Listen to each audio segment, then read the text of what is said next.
Triple A means academics, administration, academics. Okay. So దీని team దానికి ఉంటుంది అనమాట. సో ఎవరి పనులలో వాళ్ళు. అంటే ఈ వ్యవస్థ అంతా ఎలా నడుస్తుందండి ఈ డబ్బు గురించి? ఎందుకంటే అందరికీ ఫ్రీగా అంటున్నారు మీరు. ఇది చాలామంది అడుగుతున్న క్వశ్చన్. ఒక్కొక్కసారి నాకు కూడా ఎక్కడి నుంచి వస్తున్నాయి డబ్బులు, ఇది ఆశ్చర్యంగానే ఉంటుంది. కానీ పెద్దగా ఇబ్బంది పడ్డ సందర్భాలు ఏం లేవు. అందుకే పిల్లలకి కూడా మేము 3 కొటేషన్స్ చెప్తూ ఉంటాం. దాంట్లో 2వ కొటేషన్ మీరు అడిగిన దానికి సంబంధించింది కాబట్టి చెప్తున్నా.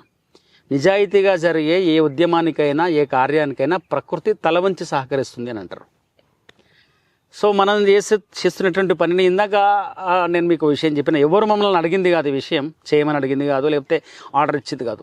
సామాజిక బాధ్యతగా చేస్తున్నాం, సేవ అనుకోవడం కూడా కాదు. సో మనం చేయకపోయినా ఎవరు అడగరు. కాబట్టి చేసే పని ఏదో నిజాయితీగా చేయాలని ఒకటి ఉంటుంది. 2వది 100 మందికి ఒకటేసారి చేయాలని ఏం లేదు. చెప్పిన ప్రారంభంలోనే అవసరం ఉన్నకి వాళ్ళకి మాత్రం సరైన సమయంలో చేయాలని చెప్పి. కాబట్టి ఎవరో ఒకరు, మీరు నమ్మరు, ఆశ్చర్యపోతారు, నేనే ఆశ్చర్యపోతున్నా. నాకే చాలా సందర్భాల్లో ఒంటరిగా ఉన్నప్పుడు ఆలోచించిన డబ్బులు నిజంగా వీళ్ళంతా ఎట్లా సహకరిస్తున్నారు అని చెప్పి అనుకున్నది ఆలస్యం. మనసులో ఒక సంకల్పం వచ్చింది, 10 రూపాయలు జేబులో ఉండవు, 10 లక్షల కార్యక్రమం సంకల్పం వచ్చింది. ఎవరో ఒకరు ఆ భగవంతుడు పంపించినట్టే వాళ్ళు మన దగ్గరికి వస్తూ ఉంటారు. ఇప్పటివరకు అట్లనే జరుగుతున్నది.